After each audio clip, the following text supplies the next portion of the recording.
Welcome to Power Players, the show that takes you inside the boardroom with the CEOs, visionaries, and deal makers shaping the future of business. From behind closed-door strategy to billion-dollar moves, we break it all down. Artificial intelligence is transforming every industry, from finance to healthcare, and now it's revolutionizing the world of criminal investigation. Once reliant on slow, manual evidence review, investigators can now analyze digital data at increased speed and accuracy thanks to AI. And one company known as Longeye is leading that revolution, offering an AI-powered investigative workspace that helps law enforcement and analysts uncover connections, detect threats, and solve cases faster than ever before. Founded by Guillaume Delepine, Longeye's platform cuts through data chaos to surface critical insights that might otherwise go unseen. By combining human expertise with machine intelligence, it not only accelerates investigations, but also helps prevent wrongful prosecutions and improve accuracy in high-stakes cases. We recently had the opportunity to speak with Guillaume Delepine to hear more about the company he is leading.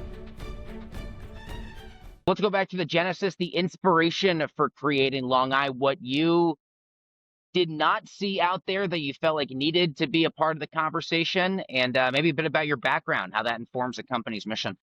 Yeah, thanks. Look, I've been supporting law enforcement from the technology side for about 7 years now. Started back in 2018. I was at Harvard Business School looking around. It was the year of just a ton of active shootings, including the Parkland shooting. That kind of motivated me to work in public safety. Dropped out of business school, went to Skydio and started that public safety drone program. Now, Skydio drones operate over about 700 agencies. And one thing I noticed when I was there is just this explosion of evidence. We've done a great job giving law enforcement and district attorneys and public defenders much more data, much more information to work with. And that leads to better trials, but it comes at a cost of big evidence, really tough, difficult data sets to work for, hours and hours, grindy work to try to get through it. And in the private sector, AI is solving a lot of those problems, and I just kept the belief that we could do the same thing for law enforcement. Could you describe the company's AI-powered investigative workspace, as well as its core capabilities, the real good stuff that you feel like the underlying tech for the company can do? Yeah, we exist to help investigators with their worst, heaviest tasks, right? So some examples of what detectives and district attorneys have to deal with is you might get 12,000 phone calls that are recorded that you got to go through. How do you know which of those phone calls really matter? We make AI that goes through and ranks them all for relevance against the case details, but not just a set of keywords, right? We can check with AI for relevance against the entire case, all the events, all the people, the weapons, the vehicles, the locations. And that way, you can get a much more trustworthy score that when we test on closed cases against the findings that detectives found, the AI does all the same thing. And so, for us, solving that problem and then helping with kind of big, heavy, thick files, right? Where you might have literally a 50,000 page PDF that a detective is asked to go through in a week. Right? And instead of sitting there reading through it, you can use AI to rip through stuff really fast. Now, what I think makes Longeye really different from the AI tools that are already out there and even some of the other AI tools that are serving investigators is everything is built for verifiability. Whatever an investigator does is going to end up under heavy scrutiny once you end up on the stand. We've built is a way that we will never, ever show an investigator AI-generated writing that's not immediately accompanied by or linked to the admissible primary source evidence. And we've built that through every fiber of the experience. And that's what makes this a trustworthy, verifiable AI tool that we think is going to really change the justice system. Many particular use cases where already Longeye's underlying tech has been used to solve a case, or maybe even just help uncover really crucial clues that investigators might otherwise have missed. Yeah, look, I can't talk too much about actively open investigations. One of our core tenets is deep respect for the customer's criminal justice information. But I can talk about a couple experiments that we've done. And, we had one case where a homicide suspect had made 500 phone calls from jail while awaiting trial. All of those phone calls are admissible. And you might find things in there if you go and invest heavily. And one of the agencies that we work with did. They went and listened to all those phone calls, and they ended up finding a confession. It took them weeks. We did that in hours. And so with Longeye, you can find all these brilliant insights. And what we're finding is it makes detectives more willing to go through data sets that they otherwise might not. And all that leads to is a lot more clarity, a deeper understanding of the truth, and a more likely conviction or exoneration that as a society we can be really confident in. Yeah, Guillaume, without a doubt, safety and security is most important. There is, of course, also what maybe some would consider sort of the other side of the coin, and that's things like Fourth Amendment protections against illegal search and seizures. I'm reminded of the controversy with regards to the San Bernardino tragedy of many years back, and sort of an open battle between members of California law enforcement on one side and Apple security on the other, with Apple repeatedly saying we essentially can't create this backdoor to allow law enforcement access into the suspect's devices, even if it may help the case. That kind of goes against a lot of the core tech safety features that we embrace as a company. From where you're positioned, how do you make sure you're taking into careful account both sides of that consideration? Yeah, absolutely. That's really deep in our soul, kind of as operators, right? We care a lot about the full justice system, and so we've pledged to give free products to public defenders to help level the playing field, so that it's not just DAs and detectives kind of coming at this with extra force of productivity, right? We want to make sure public defenders can do that too, and what we think that does is actually generate speedier, more truthful trials a lot faster, so that people don't sit in jail waiting so long for sentencing. And then the other point that you made about surveillance, this is not that, right? What this is not is an AI tool that's out there looking at all your private materials, right? 99% of these heavy tasks that we're doing are coming after a search warrant has been and the data's already been turned over. There's plenty of work that we all agree that detectives should do, that everybody in society, even Apple, would want detectives to do, that we can help with. And if we help with that, Longeye will be a really important company that has really changed things for the better. Yeah. Obviously, the underlying tech for AI, it's seemingly changing by the day, especially here on Wall Street. We see the headlines that come out all the time. How do you position the company to still take advantage of all the newly emerging trends? I mean, you and I are having this conversation in early November. There may be new tech that hits the market by Q2 of 2026. How adaptable can you be to still use trusted new tech that we may not even yet be talking about? There will be. Look, I think the main thing is trust with all these things, right? So we want to move at the speed of technology, but we don't want to move any faster than that, because if we do, we're going to end up exposing one of our customers, right? And so if you end up, if we were rapidly just adopting every new technology that gets some attention on the internet, the big risk is that AI hallucinates somewhere or makes a mistake somewhere, and we end up exposing one of our customers when they go to court. And so we take a much more measured approach to that. That's not that the engineers don't come to me, every week with, "Hey, we could do this new thing," and we support that and we explore it all. But I think what it all comes back to at the core is, can we trust this? Can our customers trust this?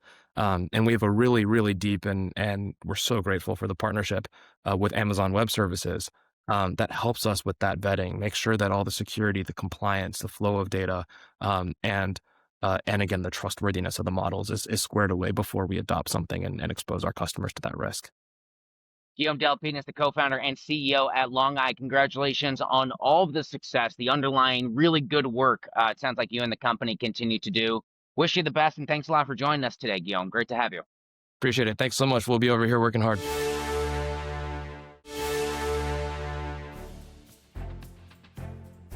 Sports fans today aren't just watching how their favorite athletes perform on game day, they're obsessed with how they train, recover, and perfect their craft.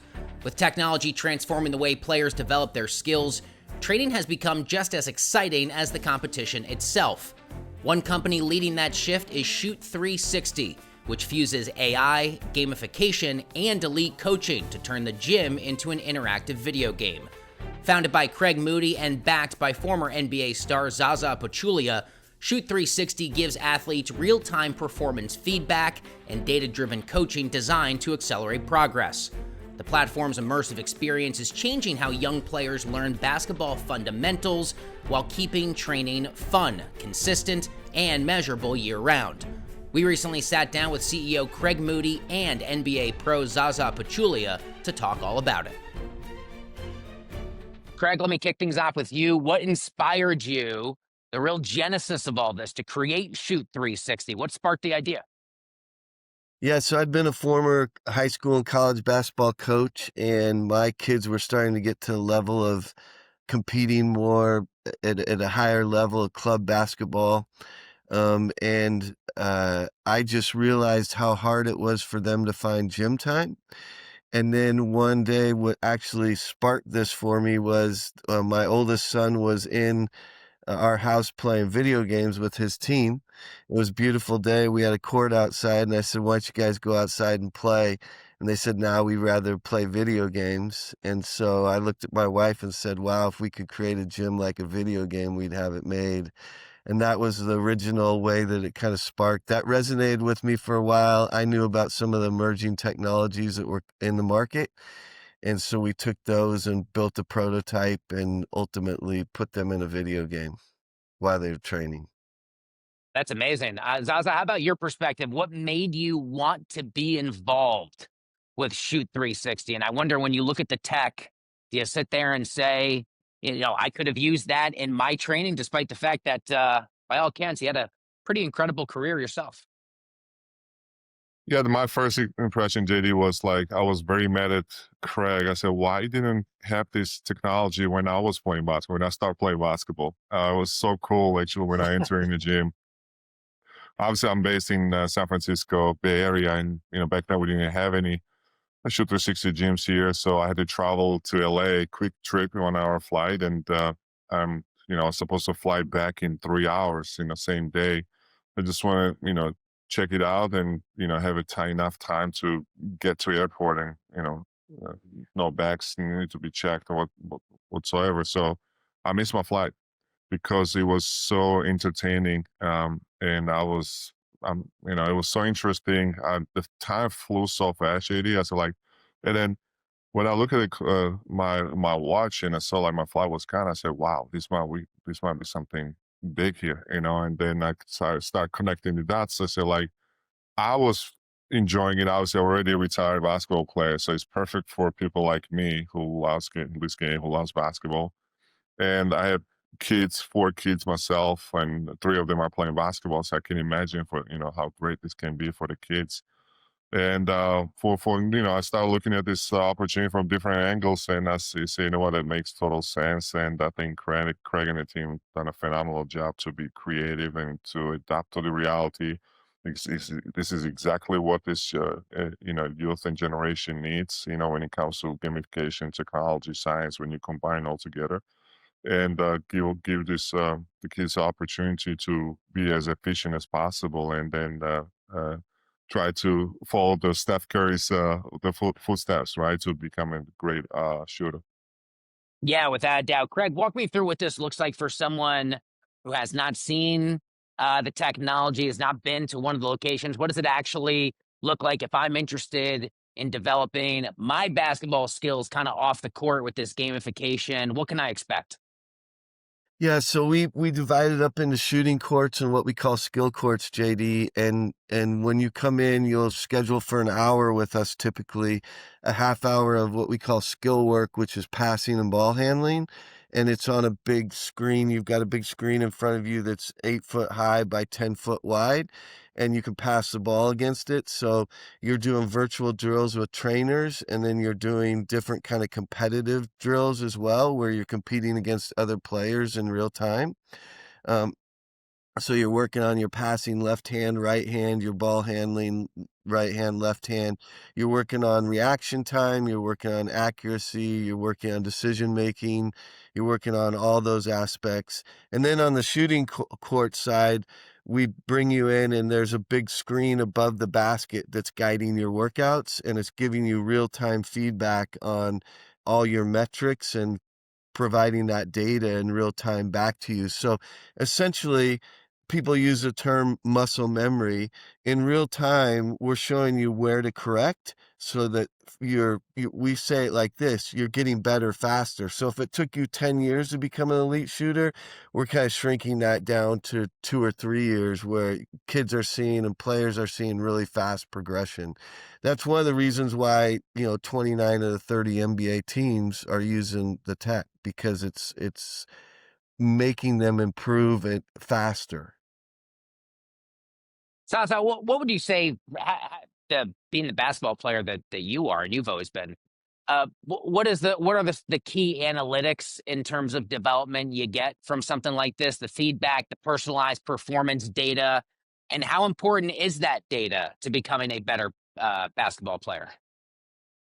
That's a great question, JD. A very important question, very important topic. And, obviously we all heard about data analytics, how important it is in today's game. And when it comes to shooting, and when it comes to what Shoot 360 has to offer you, basically, understanding when you miss the shots, why you're missing. Is it because of left, because of right, because it's short, or because the arc is a little bit lower, so you need to get it a little bit higher. And, honestly, it's like you're going to the doctor, right? And, doctor telling you, like, this is what's wrong, right? You need to fix this problem, right? So, and the shooter shooter technology allows you to do that, basically, right? So, and Craig mentioned about efficiency. There's millions and millions of shots we're taking, and the solution is basically 45-degree arc. 11 inches depth, and left and right gotta be 0. So numbers is pretty easy to remember: 45, 11, and 0. And you need to be as close as possible. Like when you're shooting with those numbers, 45 degree arc and 11-inch depth and 0 with left and right, we're making 90 more than 98% of the shots, right? So again, it's a simple math. And Craig mentioned also muscle memory. So you're able to, every single practice, take hundreds of shots, right? Or make the hundreds of shots. And if you do that every single day, I mean, Kobe Bryant has, had this famous the quote, like, you train 2 or 3 times a day, and that's what separation happens. And with the muscle memory, obviously, yeah, that's how you become a great shooter. And obviously, feedback is so important. So yes, you have your own eyes, but when it comes to accurate feedback, that's the best thing, to see the progress from week to week, to month to month. And because we're not robots, right? So we are human beings. We're trying to get better, and that's the goal. Especially when you talk about the youth, they hopefully they have plans. Hopefully they have desire to be better every single day, and with the right technology, it's doable. Well, gentlemen, congratulations on all the success. I got to be honest, I was not much of a basketball player myself growing up. I was an athlete in some other sports, but the tech is so cool. It's making me want to pick up a basketball at my old age of 38 and give this thing a go. It's absolutely awesome. I wish you both the best. Craig Moody, president and founder of Shoot 360, and 2-time NBA champion Zaza Pachulia. Craig, Zaza, thank you both.